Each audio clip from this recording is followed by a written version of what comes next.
Bonjour Aurore, merci d'avoir Bonjour Tracy, accepté mon invitation. avec grand plaisir.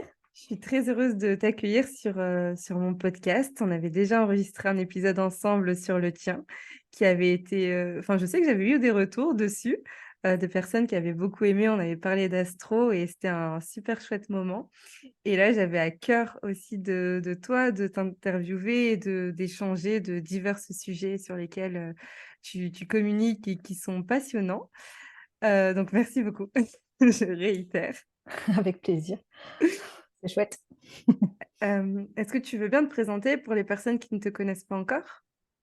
Oui, bien sûr. Alors, du coup, moi, c'est Aurore. Je me qualifie de druide des temps modernes, on va dire. J'ai plein de casquettes.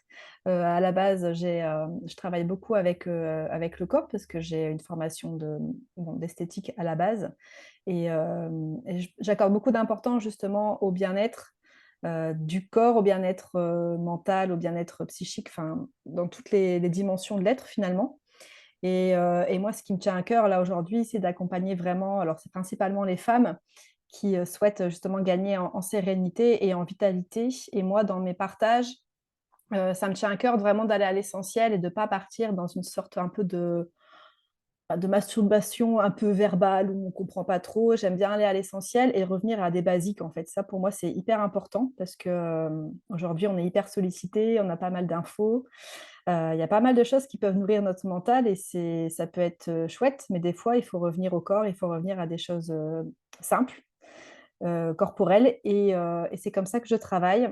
J'aime bien voilà, utiliser mes petites potions magiques, mes plantes, mes huiles essentielles, mes bols aussi, tout ce qui est un peu vibration, sonothérapie, pour créer des espaces comme ça. Et je pense que la présence, c'est un pilier de base et c'est hyper important justement pour se reconnecter à soi en fait et pour laisser circuler des émotions. Bref, je suis vraiment dans une approche globale et holistique. Waouh, c'est hyper intéressant. Et en t'entendant, ce qui me venait, alors je ne sais pas si tu t'y connais un peu en astro, mais c'est les énergies vénusiennes du taureau. Tu sais, les énergies très dans les cinq sens, connectées au corps, les odeurs, la sensualité, les massages. Enfin, tu vois, c'est beaucoup, c'est des énergies très féminines finalement. Et aussi, tu te décris, toi, comme druidesse des temps modernes. Est-ce que tu peux nous Mm. expliquer ce que tu entends par ce mot? Parce que ça attise ma curiosité. Avec plaisir. Bah oui, en fait, bon, derrière le terme druidesse, c'est pas forcément le terme un peu. Il n'y a pas une connotation religieuse ou quoi, c'est vraiment pour moi une connexion à la nature. Et moi, j'adore, je suis fascinée par les Celtes, par les peuples aussi du Nord, scandinave, et la connexion à la terre, en fait. Et pour moi, c'est vraiment, la nature, c'est vraiment une enseignante sur plein de domaines. C'est une intelligence, en fait. Alors, il y a des personnes qui vont parler du grand tout, il y a des personnes qui vont parler de Dieu, et des personnes voilà, qui vont parler voilà, du vivant. Et moi, c'est vraiment... En fait, je suis très connectée à ça. Et je trouve que c'est important, en fait, de se reconnecter à ces parts-là, à arrêter de trop, justement, mentaliser et à observer ce qui se passe dans la nature pour justement aussi à se reconnecter à soi, être aligné. Et je pense que ben, aujourd'hui, c'est un peu compliqué, c'est plus compliqué avec la vie qu'on mène d'être connecté justement aux éléments de la nature. Mais je pense vraiment que le fait de se connecter à ces éléments-là, ça permet d'aller à l'essentiel, justement, de retourner à cette question d'essentiel, à cette question de vitalité. Et, euh, et pour moi, ouais, c'est ça en fait. C'est vraiment apprendre à se connecter à la nature avec nos challenges d'aujourd'hui, avec ben, l'environnement dans lequel on vit, et se reconnecter aussi peut-être aux sagesses ancestrales finalement de la nature. Bon, on parle de naturopathie, là c'est plus une médecine entre guillemets moderne, mais c'est de se reconnecter peut-être au texte des Védas, l'Ayurveda, où ils avaient déjà en fait une façon de voir les choses avec leur connaissance à eux et l'intelligence du vivant, l'intelligence de la nature. On n'avait pas toutes les sciences qu'on a aujourd'hui. Et je pense que c'est important ouais, de se connecter à ça. Et c'est pour ça que moi, je me qualifie comme ça, parce que je suis... Alors, je ne vis pas dans une grotte, dans ma forêt, dans ma cabane en bois non plus, hein, mais je trouve que c'est un univers qui est sympa et qui... Et c'est important de se reconnecter à ça aujourd'hui pour vraiment voir ce qui est important, en fait. Parce que je pense qu'on met notre focus et notre attention sur des choses, des fois, qui ne sont pas essentielles. Et je trouve que ouais, la nature, c'est un pilier ouais, qui ramène à l'essentiel, en fait. Ouais. Merci, il y a beaucoup de sagesse dans ce que tu partages et en t'entendant, il y a tellement de questions qui me sont venues. La première, c'est déjà, est-ce que tu as toujours été connecté à la nature comme ça? Est-ce que pour toi, ça a toujours été important? Ou est-ce il s'est passé un moment dans ton évolution où tu as eu un déclic et où tu t'es rendu compte de cette essentialité, justement? Ou est-ce que, ben non, depuis toute petite, depuis toujours, tu es comme ça? Bah, je me rappelle que toute petite, j'aimais beaucoup, aller cueillir les plantes. Je collectionnais alors je les libérais, hein, je vous rassure, j'étais pas un tyran. Je collectionnais les coccinelles, je les mettais dans les boîtes allumettes et Ah, après je les libérais. Je faisais ça quand je me rappelle, j'ai ce souvenir-là quand j'étais enfant où j'adorais, en fait, regarder les coccinelles. Je les mettais dans une boîte et après, bon, une boîte à allumettes et j'ai laissé s'envoler et j'ai toujours, ouais, adoré, en fait, être dans la nature. Après, ce qui a vraiment réveillé ça chez moi, c'est quand j'ai, mis en lumière, en fait, quand j'ai, exploré la santé, justement.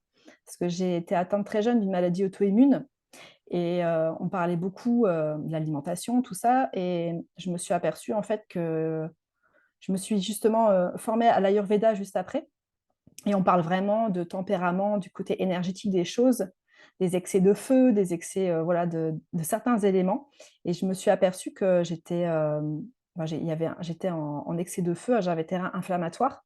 Et en fait, c'est comme ça que j'ai commencé vraiment à être fascinée par l'intelligence du vivant, encore une fois, parce qu'il y a tellement d'outils, de choses qui peuvent être mis en place pour s'apaiser soi, autant au niveau physique, là, parce que c'était pas une pathologie, mais de se connecter aux éléments aussi, de visualiser des éléments, de gagner en sérénité aussi par ça.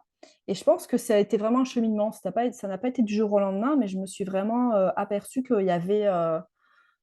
fait, la nature et la terre, elles nous apportaient énormément, en fait. Et moi, je trouve ça fou que, bon, je prends l'exemple de la lavande, mais il y a certaines lavandes il y a énormément de variétés, qui poussent au niveau de leur environnement et ne vont pas fournir la même qualité ou les mêmes molécules, parce qu'elles sont dans un environnement, en fait, qui sont différents. Et je trouve que bah, c'est pareil pour nous, en fait. On va pas avoir les mêmes, en fonction de notre environnement naturel, ce qui nous entoure et en fonction de ce qu'on met aussi dans notre corps, on va, on va pas être dans la même énergie. Et c'est ça qui m'a fascinée, c'est vraiment de se connecter un peu aux énergies des plantes, aux énergies de la terre et de voir quel impact ça avait sur soi, en fait. waouh, ça me parle tellement ce que tu viens de dire là, parce que, et tu vois, j'en parle souvent à mes proches où j'explique, bah, tu sais, moi je viens de l'île Maurice et je disais, bah, tu vois, en France, je remarque que c'est comme si j'étais une fleur. Et j'ai tout ce qu'il me faut. Tu vois, je suis dans un pot, j'ai du soleil, j'ai de l'eau. Finalement, j'ai tout ce qu'il faut pour m'épanouir. Mais quand je suis à l'île Maurice, et ben là, je me sens dans la terre. Tu vois, je suis plus dans un pot. Je peux déployer mes racines tellement loin, tellement fort et pousser et devenir un arbre, tu vois, Oui, ou un champ, ou je ne sais pas. Et c'est pour ça aussi, je pense, parce qu'on en parlait juste avant, bah, du fait que je voyage beaucoup, etc., et que j'ai l'impression qu'il y a des environnements, moi je sais que quand par exemple il y a la mer, quand, je suis dans un environnement tropical et cetera, où je me sens nourrie, où je me sens portée, où c'est léger, où c'est fluide et d'autres environnements où c'est, bah, en fait c'est ça comme, la lavande, bah, tu vois? Où je pense que je vais moins déployer de molécules parce que, bah, c'est moins complètement. propice à mes énergies. Donc Bah ça oui, me parle complètement. complètement. Ah oui, bah, oui, ça fait écho, hein, j'imagine, parce que c'est vrai qu'on n'a pas du tout les mêmes énergies en fonction du lieu où on se trouve. Et tu vois, tu parlais de toi là, du côté ben, d'humidité, du côté peut-être chaud, froid, en fait, en fonction de notre tempérament. Par exemple, les tempéraments nerveux qui sont assez secs, justement, ils vont être vachement nourris dans des endroits, justement, où il y a de la chaleur, où il y a, tu vois, je pense à ça, du chaud, peut-être un peu d'humidité, parce que trop, ça va les dessécher, entre guillemets, même, c'est des personnes peut-être qui pourront avoir des problèmes d'articulation, d'arthrose, des choses comme ça. Et c'est intéressant de voir aussi que les pathologies qu'on développe ou les maux qu'on développe, c'est souvent lié à un déséquilibre, en fait, de nos énergies dans le corps, en fait. Et alors, il y Mmh. a l'environnement extérieur qui va jouer, mais après, il y a ce qu'on met aussi à l'intérieur de soi, en fait. Au niveau de notre hygiène de vie, est-ce qu'on est très stressé? Est-ce qu'on court partout? Quel métier on fait? Qu'est-ce qu'on Ouais. mange? Enfin, Qu'est-ce il y qu'on a mange? Comment on mange? Oui, et les types d'aliments qu'on mange, tu vois? Parce que ce qu'on va manger, par exemple, dans un environnement comme ici et ce que je vais manger dans d'autres pays, bah, c'est vrai que tu te sens pas nourri de la même façon non. et ça joue sur l'énergie et tout. Enfin, c'est passionnant là, je tu sais, il y a trop de trucs qui me viennent et je me demandais, est-ce que tu sais, à ton avis, est-ce que tu enfin, selon toi, qu'est-ce qui explique qu'on se soit autant déconnecté de ce heu, de n j'allais dire de notre nature? Dans le sens, de ce qui nous fait du bien, de ce dont on a besoin, des cycles, des saisons, enfin de la nature, en fait, qui nous entoure. Alors moi, ce qui me vient un petit peu là, en 1er lieu, c'est un peu la société patriarcale qui est dans le qui est dans le faire, qui est dans l'action tout le temps. Et Mmh. c'est vrai que, bah, comme la nature, on est des êtres cycliques et on est des êtres qui avons besoin de régénération. On va avoir des temps d'action, mais avoir des temps de régénération. Et c'est ce qu'on trouve aussi souvent dans les cycles féminins, dans les cycles menstruels. Il y a des c'est pas, forcément on va avoir tendance à s'épuiser justement quand on est dans une phase de repos, donc quand on va être réglé, quand là, justement, peut-être aussi on rentre dans l'hiver, à vouloir être trop dans l'action. Et c'est ça pour moi vraiment qui nous déconnecte en fait. On est trop tout le temps dans l'action, on prend pas le temps, c'est pas bien accepté en fait finalement je trouve, hein, selon moi de ouais, de ne rien faire ou d'être dans son féminin. Alors même si ça se développe beaucoup aujourd'hui et je trouve qu'il y a des belles choses qui émergent, mais c'est vrai il y a cette tendance quand même à vouloir, être tout le temps dans le faire. Alors je pense que aussi qui est lié à l'éducation, hein, je suis allée, chez ma cousine, la semaine dernière, j'ai vu les devoirs qu'avaient, les filles alors qu'elles sont en CM1. Enfin, il faut toujours plus, j'ai l'impression, de choses à Ouais. faire et on est conditionné à toujours faire. Alors que pour moi, pour être pleinement épanoui, en fait, on peut pas c'est comme les faces d'une pièce, en fait. L'un ne va pas sans l'autre. On peut pas être tout le temps dans le faire, c'est pas possible, on se régénère plus, on manque de créativité, on n'est plus du tout connecté justement à notre nature, à notre essence, à ce qui nous anime quand on est tout le temps dans le faire. Après bon, moi j'ai tendance aussi à le faire, hein, comme beaucoup de monde, je pense. On est beaucoup dans l'action, mais je pense que vraiment ouais, c'est hyper important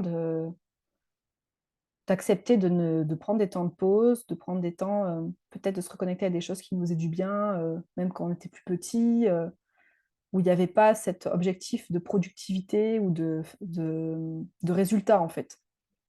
Ouais, de prendre le temps, en fait, Mmh, de laisser de l'espace, de laisser émerger et de se connecter, tu sais? De pas être dans le, linéaire. Voilà ce que j'ai à faire, justement et tu vois, moi, il y a une phrase que je dis souvent, c'est, «On n'a rien à faire, on a juste à être» mmh, et c'est en fait, ouais, quand tu laisses l'espace, bah, tu as plus de ressources qui remontent sur, bah, comment est-ce que je peux juste être? Alors que quand tu es dans le faire, bah, tu as pas le temps de penser à ça et non, tu es trop occupé à faire. c'est Bah ça. et donc, par rapport à ça, qu'est-ce que toi tu nous recommandes? Est-ce que tu as des tips, des conseils, des pratiques, des choses que bah, qu'on peut concrètement, faire, complètement être, Ouais, je sais pas, ouais, pour bah, oui, bien laisser sûr. plus d'espace? Bien sûr, alors c'est challengeant pour moi, hein. C'est parce que justement je l'ai vécu Ouais. justement j'ai mis en place des choses parce que j'avais tendance aussi à avoir un soi parfait, un soi fort où il fallait, y aller et pas, surtout prendre trop le temps. Mais moi, ce qui me fait du bien, en tout cas en ce moment, alors parce que pareil, c'est une question de cycle en fonction des saisons, j'ai pas tout à fait les mêmes envies.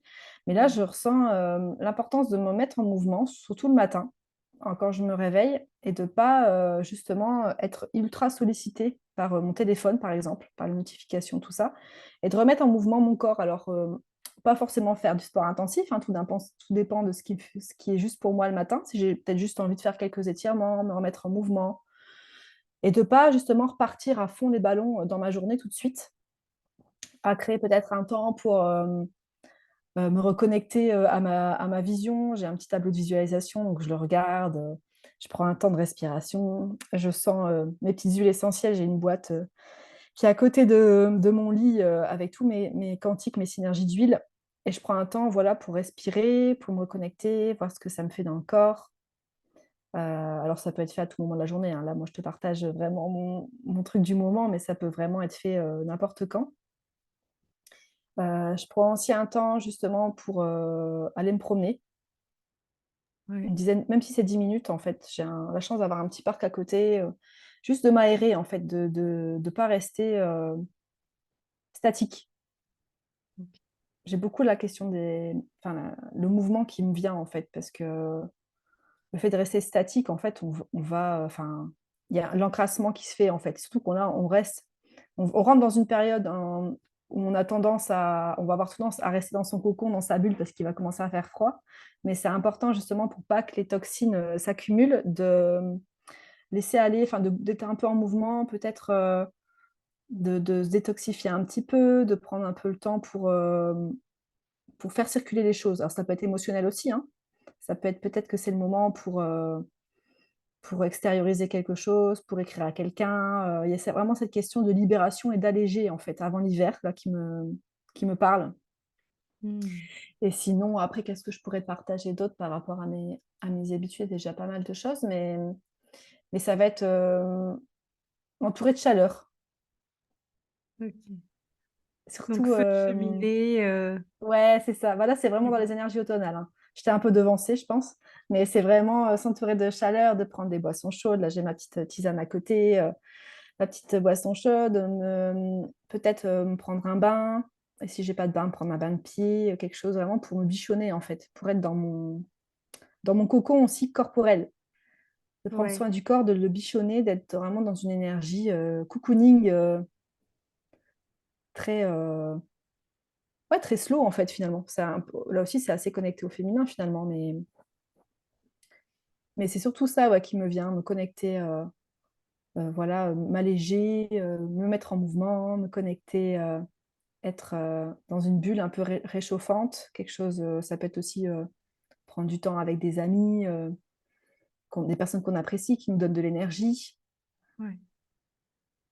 À la fois, dans ce que tu partages et merci pour ça, genre il y a tu vois, moi, il y a un truc qui m'a interloquée, c'est ce côté, bah, à la fois s'écouter, de quoi j'ai besoin, mais à la fois de quoi mon corps a besoin. Par exemple, moi, si je m'écoute, je sors pas et je reste dans ma bulle et je suis pas en mouvement et je suis pas du tout, comme tu disais, dans ce côté, détoxifié et tout, parce que je suis sous mon plaid et avec Ouais, ma bah, oui, tisane, en effet. c'est vrai que tu aimes bien ton petit plaid et ton Ah oui, moi, c'est ton plaid petit, tisane. peignoir. Je suis une petite mamie, moi. Mais, à la fois s'écouter, de quoi est-ce que j'ai besoin, de quoi est-ce que j'ai envie, mais aussi de quoi est-ce que j'ai besoin et en effet, ce côté, se mettre en mouvement, bah, j'en ai besoin Oui. et c'est tu vois, parfois, je trouve que ça peut être un peu «contradictoire» entre guillemets, entre ce dont j'ai envie. Mais c'est intéressant, tu vois, de trouver un peu cet équilibre entre, entre ce qui se présente à moi et ce que finalement comment est-ce que je viens équilibrer, dans ma cyclicité aussi. Mmh. Après, moi, ce que j'aime bien me poser comme question, justement, c'est, bon, qu'est-ce que mon corps aurait besoin, en fait? De quoi mon corps aurait besoin? Et pas ma tête, parce que des fois, on peut se dire, «Ouais, j'aurais bien pris un petit gâteau au chocolat devant la télé, Ouais. avec un chocolat chaud et tout». Alors, c'est une envie, c'est cool, mais qu'est-ce que mon corps aurait besoin? Donc peut-être qu'il y a besoin de réconfort et c'est OK. Mais peut-être qu'il y a besoin aussi justement de se mettre en mouvement, hein, sans pour autant, faut pas que le corps et la tête soient non plus trop en dualité. On peut juste aller marcher, on n'est pas Ouais. obligé de faire un run de 30 kilomètres, mais juste, se remettre un peu en mouvement, quoi. Oui, bah, c'est intéressant parce que c'est vrai que, enfin, moi personnellement, je pense que je suis un peu dans dans les 2 extrêmes. C'est soit, qu'est-ce que mon corps a besoin et je vais me dire: «OK, j'y vais». Par exemple, hier, j'étais à la danse et cetera et je me suis rendu compte après coup que j'en avais besoin. Ou soit je vais être dans l'autre extrême de, bah, qu'est-ce que j'ai envie et en fait non, c'est bah, si je m'étais écoutée, je serais pas sortie, je serais allée voir personne et j'aurais pas fait cette danse et ça m'aurait pas fait du bien donc c'est une bonne question ça à se poser. Je me le note. De quoi mon corps a besoin? Merci Avec plaisir. et bah, tu en parlais tout à l'heure et on l'a un peu aussi évoqué, il y a cette notion automnale, qui est une Oui. période de repli sur soi, de retour à l'intérieur. Moi, je le vois un peu comme un mode ermite dans lequel j'ai l'impression qu'il est en train de me tirer et contre lequel je résiste, où je suis en mode non, non, mais là, j'ai des choses à faire et tout. Donc, je suis un peu en conflit intérieur, ce qui fait que bah, ça m'épuise. Concrètement, est-ce que tu aurais des choses à nous partager par rapport bah, à cette période automnale pour mieux entrer, vivre cette saison de retour à soi, de plus s'intérioriser voilà. Qu'est-ce que tu pourrais nous partager dessus? Bah, peut-être déjà, ouais, juste observer et se dire: «Ah bah oui, là, je sens qu'il y a une dualité, en fait», sans, chercher à solutionner. Dire: «Ah bah ouais, là, je me rends compte que, ben, j'ai envie de faire beaucoup de trucs et que bon, je pense que peut-être que mon corps, justement, il aurait peut-être besoin d'un peu plus de calme». Bon, OK. Bon, juste Ouais. déjà, pour moi, c'est faire preuve aussi de bienveillance avec soi et de pas, en plus, se culpabiliser, de se dire, «Ah bah oui, normalement, l'idéal, ce serait ça et moi, je fais l'inverse», d'être un peu en mode autoflagellation. Merci, Il y a parce que vraiment cette je suis exactement dans ça. Merci de me dire ça. Oh, je t'en prie. Oui, il y a vraiment faire comme si on était une mère bienveillante pour soi, en fait, d'être dans une énergie un peu de mère qui se réconforte, en fait, finalement, soi-même, qui se dit: «Bon, bah, Ouais. tu envie de faire, bon, bah, c'est cool, tu fais». Mais sois peut-être un peu plus douce avec toi-même, te culpabilise pas. Moi, c'est ce Mmh. que je dirais et puis après, peut-être en deuxième temps, peut-être se poser la question de ouais, qu'est-ce que j'ai envie de mettre en place finalement? Il faut pas que ça rentre dans une contrainte non plus, mais qu'est-ce que j'aurais envie de mettre en place justement pour rentrer dans cette énergie automnale? Est-ce qu'il y a quelque chose qui me fait plaisir? Est-ce qu'il y a quelque chose dont j'ai besoin en ce moment?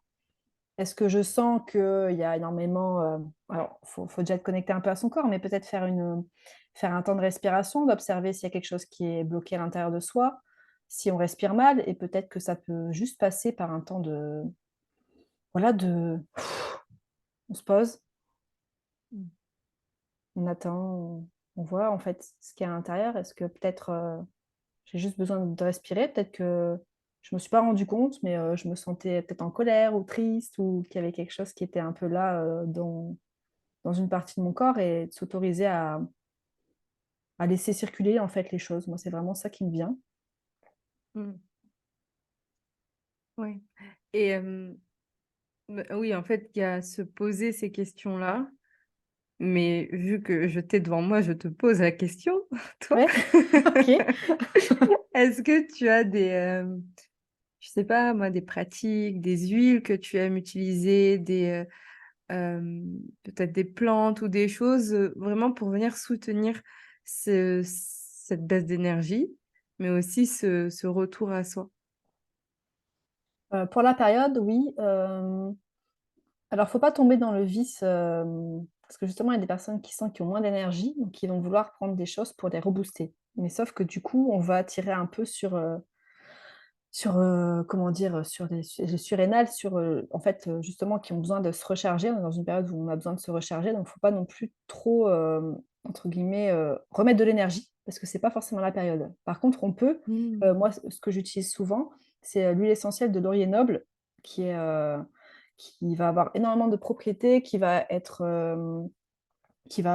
antiviral, qui va se permettre aussi de booster son immunité par rapport, justement aux petits virus, aux petites choses qui sont, présentes quand on rentre dans l'hiver et c'est une huile qui est très réchauffante et ça, moi, j'aime bien l'utiliser, en olfaction, donc même juste la sentir. Des fois, on sent la chaleur, en fait, on sent qu'il y a quelque chose, une sorte de puissance, en fait. Ça me fait Mmh, penser aux couronnes, réchauffant. voilà, c'est ça, couronne de laurier, qu'avait Jules César. C'est vraiment un symbole de puissance, c'est quelque chose qui redonne de la force. Donc ça va autant sur le plan physique que sur le plan mental, des fois, quand on a une baisse de où ça va être dur, en fait, où on va avoir un challenge, où on va avoir du mal. Moi, j'aime bien me connecter à elles et je les utilise beaucoup en olfactothérapie. Donc, juste, tu vois, prendre un flacon, les sentir directement. OK. Et c'est vraiment moi mon outil favori, étrangement, parce que souvent on aime bien faire C'est nos petits mélanges, mais en fait là c'est bien parce que ça va, à l'essentiel et justement dans une société où on n'a pas forcément le temps, moi c'est ce que j'enseigne aussi dans mes programmes, c'est que en fait, il faut que ce soit simple parce que sinon on le fait pas. Oui, Donc c'est bien de faire des petits mélanges et tout. Moi, je suis la première à dire que c'est super bien, mais si vraiment on est dans l'urgence, c'est d'avoir quelques huiles. Donc là, je te partageais le laurier noble. Celle que j'utilise beaucoup l'hiver, forcément, c'est le Ravinsar. Parce que pareil, OK. elle est hyper bonne pour tout ce qui est bronche et pour purifier. On l'utilisait beaucoup en antiviral. Enfin, il y a énormément de bienfaits. Et il va y avoir autant un bienfait physique qu'un bienfait d'ordre plus subtil et plus psycho-émotionnel. OK.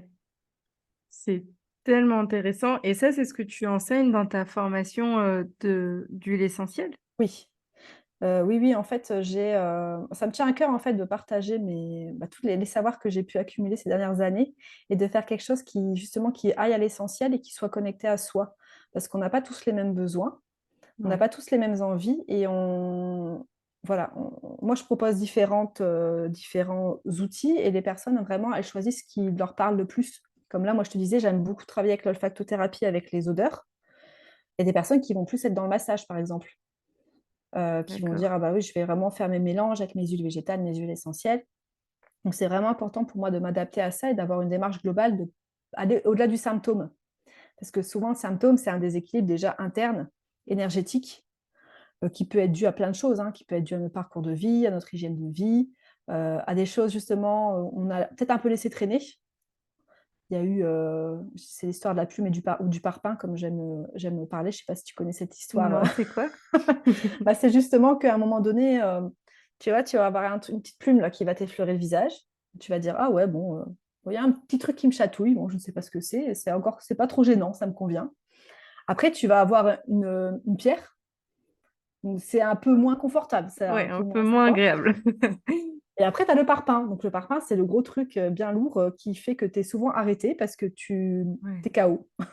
Donc en fait, tu as eu différents messages et c'est apprendre justement aussi à se connecter à ça, à se dire: «Oh tiens, là, ben, peut-être que je ne me suis pas assez écoutée, qu'est-ce que je peux mettre en place pour justement, peut-être un peu plus ralentir?» Enfin, il y a vraiment une démarche globale. C'est ce que j'enseigne, ouais, dans mes, heu, dans mes partages et dans mon programme, que j'ai nommé Aroma Power qui est un programme j'adore. justement, de plusieurs semaines, qui est dans une démarche symptomatique, mais aussi psycho-émotionnelle et d'utiliser vraiment, là, c'est les huiles essentielles, d'utiliser les huiles essentielles pour avoir, un une meilleure connexion à soi, en fait.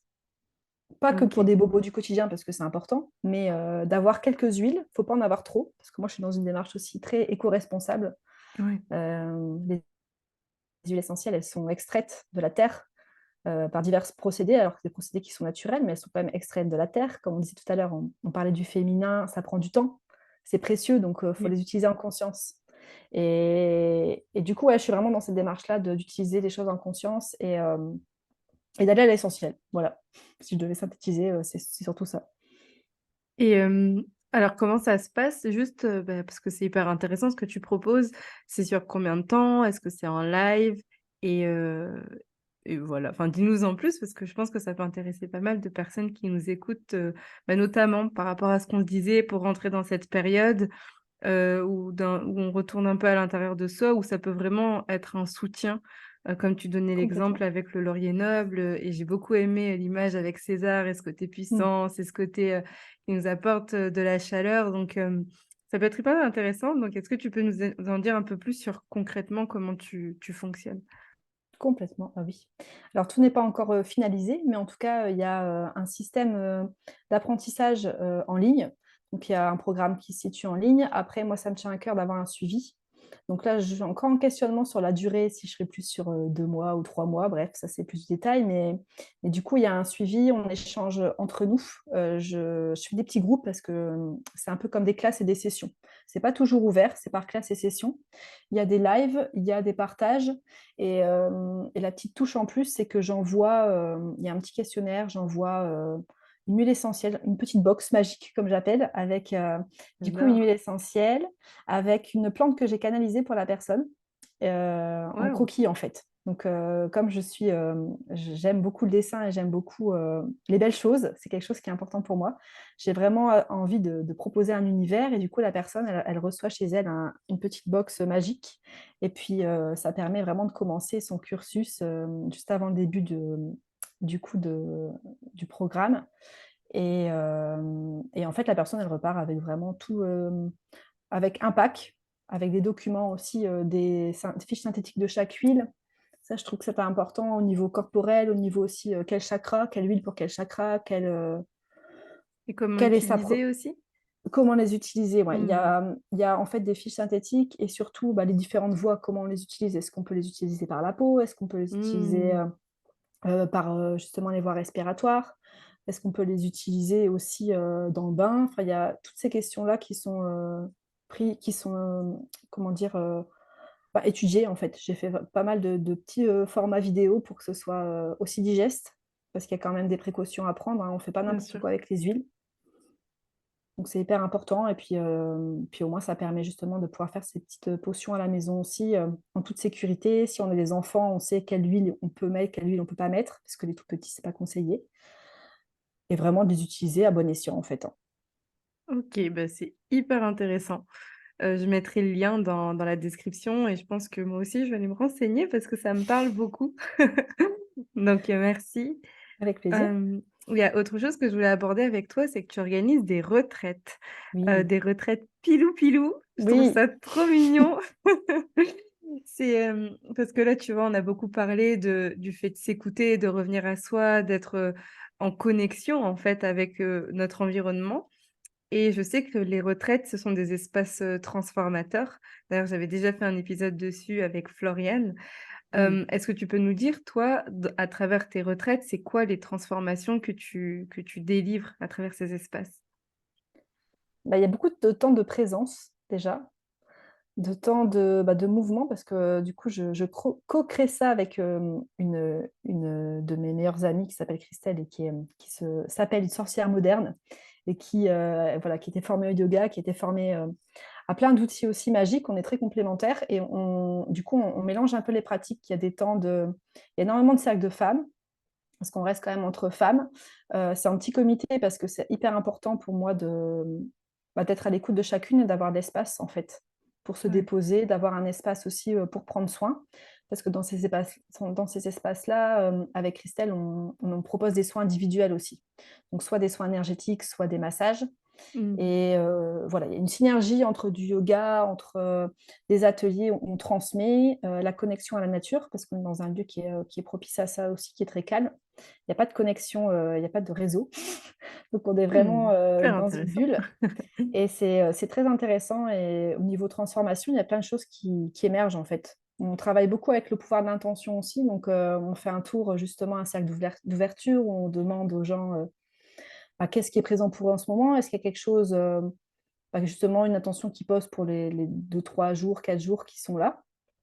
Et, euh, et je trouve que c'est hyper intéressant quand on est dans une phase peut-être de transition ou même quand on ressent qu'on a besoin de se poser avec soi, de se prendre un temps là comme ça en fait.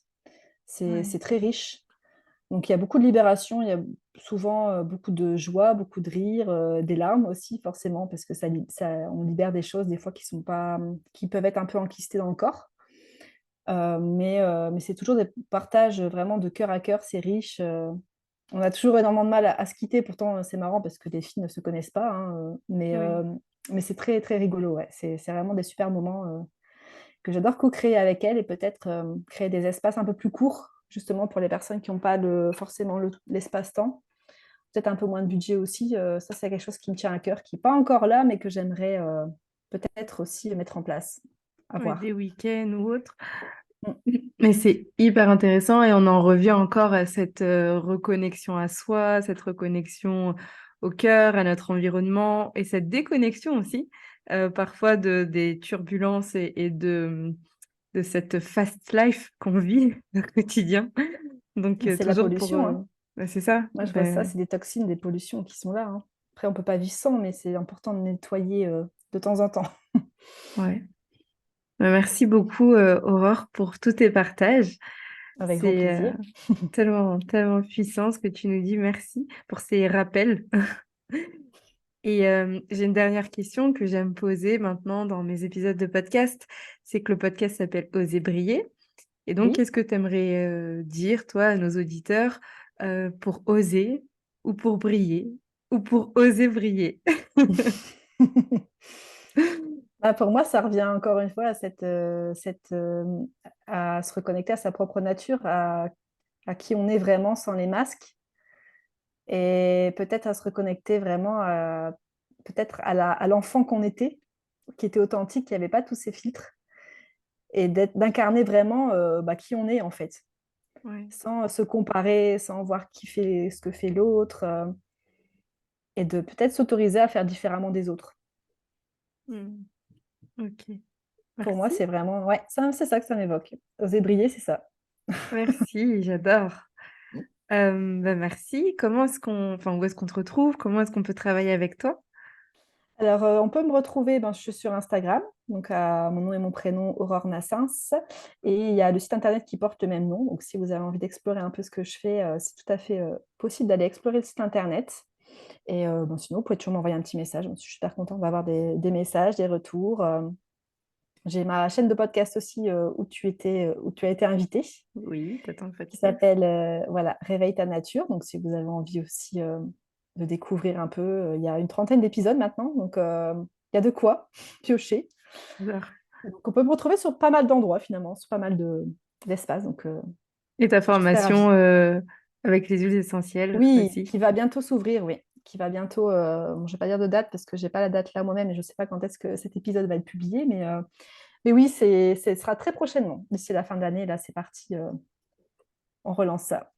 Et c'est trop J'adore. chouette. Génial. Merci beaucoup, Aurore. Avec plaisir. Merci, Merci pour cette invitation. merci pour ce moment. C'est très, très chouette. Et à très bientôt. À bientôt.